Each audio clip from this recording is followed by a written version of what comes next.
Imagine a religion that explicitly teaches that the digital world is a spiritual lie, like a massive collective deception that's pulling humanity away from physical truth. Right. But the only way you can actually join this religion or study its doctrines or even hear its sacred texts is by opening up Spotify and streaming their podcast. I mean, it is a profound paradox. Totally. Today we are looking at the bizarre, highly contradictory, and honestly hyper-modern world of a recently founded spiritual movement called BABASHUVA. Yeah, we are looking at a movement attempting to fight the alienation of the digital age by basically weaponizing the exact tools of that digital age. Exactly. And to really understand how a new religion is born in the 21st century, we have to look at how it synthesizes these ancient biblical-style concepts of repentance with our, very modern technological anxieties. Okay, let's unpack this. Our sources for today are just a massive stack of primary documents. Oh, yeah, it's a lot of material. Right, we have their official manifesto, we have their legal codes, which they actually refer to as halacha. Yep. Keeping that traditional terminology. Exactly. Plus their recorded prophecies and all their educational materials. And all of this originates from one central figure, the movement's founder, who goes by the title Prophet Nathan Orr. And the narrative of how this all starts is, it's incredibly cinematic. It really is. So we have to go back to July 29th, 2018. Nathan Orr is just sitting at his computer desk. He falls asleep, and he experiences this violent, life-altering vision. The official texts describe it as a deeply visceral sensory experience. He sees this entity that he identifies as Angel Leo. Right. And the imagery is terrifying specifically because of what is missing. Like the angel's pure white, it glows, it has these graceful wings and a golden star of David on its forehead. But it has no face. Exactly. It has no eyes and no mouth. It is this faceless, human-like entity. The sensory deprivation of that image is just chilling. I mean, it's a messenger that cannot speak and cannot see, yet it communicates absolute authority. Yeah, Nathan Orr writes that his reaction is just this mixture of awe and intense dread, like his heart is pounding out of his chest. Wow. And the message this faceless angel delivers is called the prophecy of destruction. Basically, a massive asteroid is hurtling toward Earth. But the text makes a crucial theological pivot right here. Yeah, tell them about the pivot. Well, the asteroid wasn't actually sent to vaporize the planet. It was sent to awaken humanity's sleeping heart. Which is such an interesting way to phrase it. What's fascinating here is how it functions sociologically as an accelerant.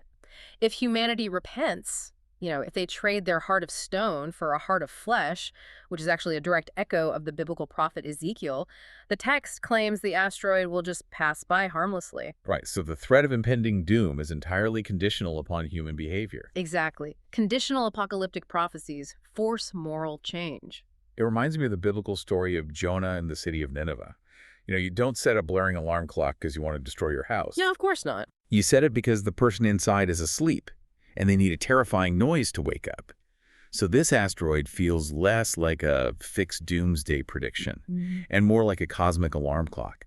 The threat is just a mechanism to force immediate moral change. And that urgency is, it's the foundational fuel for any new religious movement. How so? Well, if a spiritual leader simply says, hey, we should all be kinder to one another, that's just a self-help seminar, Yeah. It lacks existential weight. But if the message is, change your behavior right now, or a celestial object will end human history. Yeah, that gets your attention. Exactly. It creates an atmosphere of unignorable immediate action. It essentially demands a vehicle for that repentance. And that vehicle is the BABASHUVA movement itself. Yeah. So let's look at the name. It's a combination of two words. Baba translates to father, representing this guiding, paternal spiritual force. Right. And Shuva comes from the Hebrew word teshuva, which means return or repentance.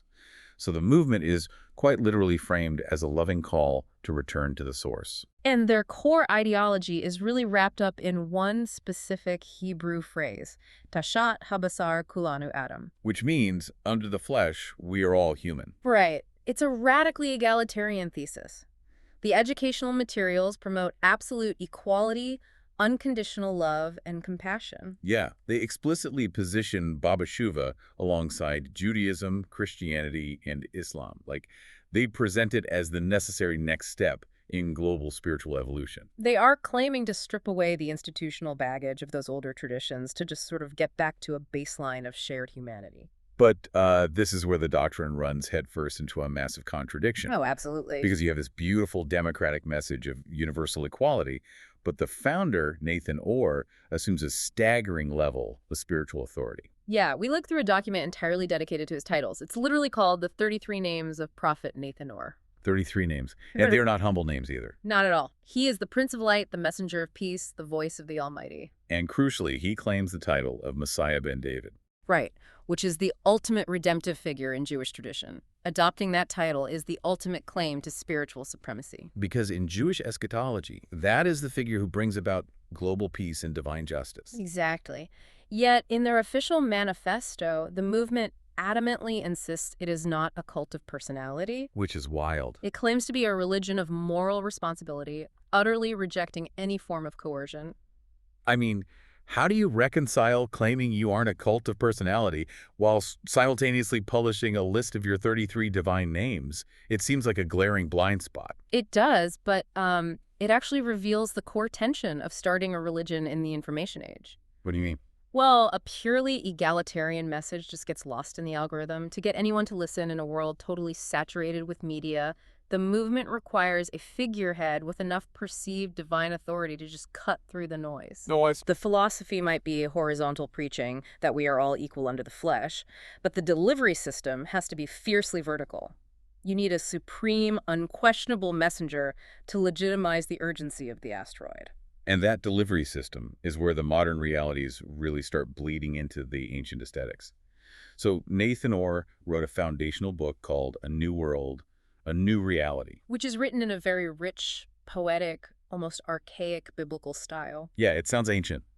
But the primary way this movement spreads is through a Spotify podcast.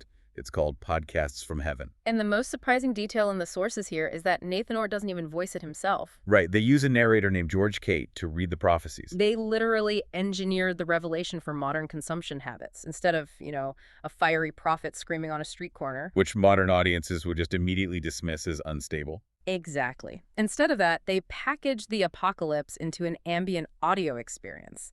They chose this very soothing, meditative voice actor, so the prophecy functions almost as background de-stress music during a morning commute. It is the domestication of divine revelation. Beautifully put. Which honestly makes the actual theology they're teaching on this podcast even more jarring. So BABASHUVA outlines 10 core principles of faith. The first two are pretty standard fare. Yeah, Principle 1 says God is one. Principle 2 says God's existence can neither be proven nor denied by humans. That's essentially classic negative theology, right? The idea that the human brain just doesn't have the hardware to comprehend the divine, so we can only really talk about what God isn't. Exactly. But that humility regarding human comprehension actually sets up the more radical shifts later in the document. Right. Here's where it gets really interesting. Principle 3 states flatly that all existing religions are wrong about God's true nature. And then Principle 5 takes aim at human logic itself. It claims that the intellect is our greatest deception due to its inherent limitations. So we think our logic and our science give us this clear view of reality, but BABASHUVA argues our brains are fundamentally tricking us.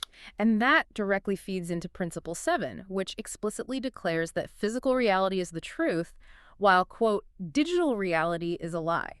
This is the central mystery of the whole movement for me. They have a core tenet declaring that the digital world is a deception.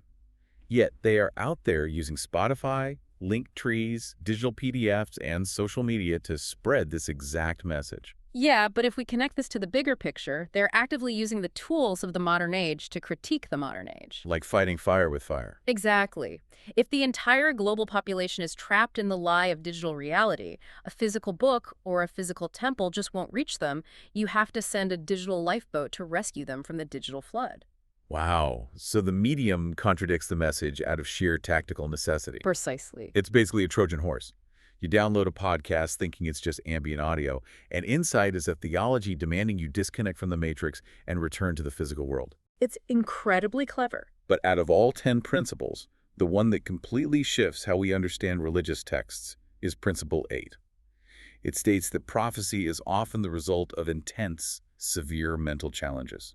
Encoding that into official doctrine is genuinely revolutionary. Yeah, because historically, religious texts frame prophecy as a purely external divine intervention, like a voice booms from a burning bush. Right. The prophet is framed as merely a passive receiver. But BABASHUVA is formally acknowledging the psychological origin, or at least the severe psychological toll, of mystical experiences. It's a level of self-awareness you just do not see in ancient texts. By acknowledging that these visions might stem from mental illness or a break from normal cognition, they are bridging the gap between ancient revelation and modern mental health discourse. Absolutely. It's as if they are saying, yes, this vision of a faceless angel was born from an intense mental burden, but that doesn't mean the message isn't true. And that immunizes the movement against modern skepticism. How so? Well, if a critic says, oh, Nathan Orr was just hallucinating due to stress, the theology already agrees with them. It absorbs the psychological critique and reframes it as the very mechanism God uses to communicate. Oh, that's fascinating. Yeah, the idea is that only a mind under severe pressure can crack open wide enough to receive the prophecy of destruction. Okay, so we have a digital-hating religion using a podcast, led by a self-aware Messiah warning us of an asteroid. Pretty much. But what does it actually look like to follow this movement on a random Tuesday? Like, how does this philosophy translate into daily life? Well, they start by updating the Ten Commandments. And the language is incredibly sharp and visceral. They command, quote, do not stab, do not shoot, do not kill, do not put to death, do not rape, do not betray. Notice how specific the violence is there. Yeah, it's very targeted. Instead of a broad thou shalt not kill, it addresses the actual mechanics of modern violent stabbing and shooting. It leaves no semantic loopholes at all. But interspersed within those violent prohibitions are two commandments that pivot completely inward. Do not masturbate. Yeah. And do not cry. Yeah, those two really stand out. I mean, prohibiting masturbation aligns with a lot of traditional religious views on bodily purity. But do not cry is completely wild. We live in an era dominated by therapy culture, where expressing your emotions and crying is seen as healthy and necessary, and BABASHUVA just commands you to stop. It demands an extreme level of emotional stoicism. Oh, why though? Because in the context of their theology, if you truly believe in the divine plan, if you truly have faith that the asteroid is just an alarm clock and that God is a loving father, then despair is basically a theological failure. Oh, wow. So crying implies a lack of faith in the ultimate goodness of the universe. Exactly. It shifts the religion from just regulating societal harm like shooting or stabbing to demanding total internal emotional regulation. They also regulate daily identity through their updated blessings. So traditional Judaism has morning blessings regarding gender that have been heavily debated in modern times. BABASHUVA rewrites them. They institute a blessing thanking God who has given boldness to man, and another thanking God who has given beauty to woman. Which really demonstrates their selective modernization. Yeah, they are perfectly willing to rewrite ancient liturgy to fit a new era, but they do so in a way that cements a highly conservative, distinct view of gender roles. Right. Men are defined by action and boldness, and women are defined by aesthetics and beauty.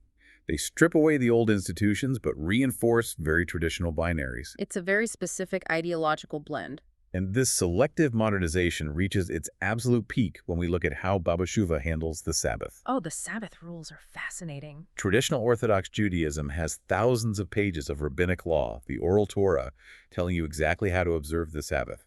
It governs minute details, down to whether you are allowed to tear a piece of toilet paper or carry a set of keys. And BABASHUVA takes a sledgehammer to all of that. They completely reject the rabbinic oral Torah and replace it with a single, overarching rule for the Sabbath. They call it the material test. Right. Under BABASHUVA law, the only criterion for violating the Sabbath is making a significant material or physical change to the world. If an action does not physically alter the material earth, it is not considered work. So, what does this all mean? It's basically a brilliant software and hardware analogy. Yes, I love that analogy. BABASHUVA is offering a modern update to ancient religion by locking down the hardware, but completely freeing up the software. You cannot physically alter the earth, but your mind and your digital life are completely unrestricted. So under this rule, using a smartphone, watching a video, recording a podcast, or studying online is 100% permitted on the Sabbath. Because changing pixels on a screen or transmitting data isn't a physical alteration of the earth, it's a digital change. Exactly. You can also walk unlimited distances, destroying the ancient boundary laws of how far you can travel from your home. But the implications for the modern believer are just massive here. For decades, traditional religions have struggled with the internet, like, do you turn off the router? Do you put the phone in a drawer? And BABASHUVA solves this by defining work strictly as material alteration. Right. You can scroll through social media all day, but you cannot smoke a cigarette because burning tobacco physically alters the material world. That makes sense under their rule. You cannot engage in physical commerce with cash. And you absolutely cannot drive a car unless it's a life-saving emergency because the combustion engine alters the environment. It perfectly aligns ancient Sabbath rest with modern environmentalism.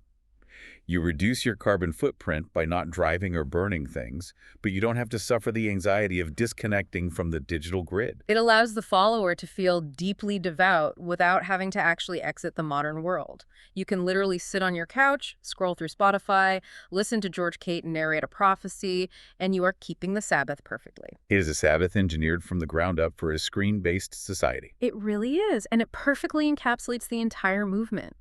They use the language and habits of the present to enforce the morality of the past. Which brings us back to the core mission of this deep dive.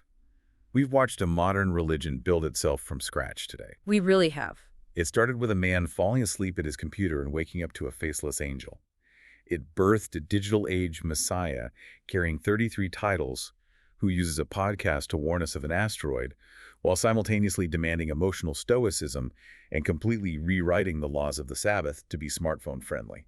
BABASHUVA serves as a profound case study, honestly. The human impulse to seek meaning, to demand moral accountability, and to prepare for apocalyptic change, that doesn't vanish just because we have iPhones. No, the anxieties just change shape. Exactly. The fear of an angry God becomes the fear of environmental collapse and digital isolation.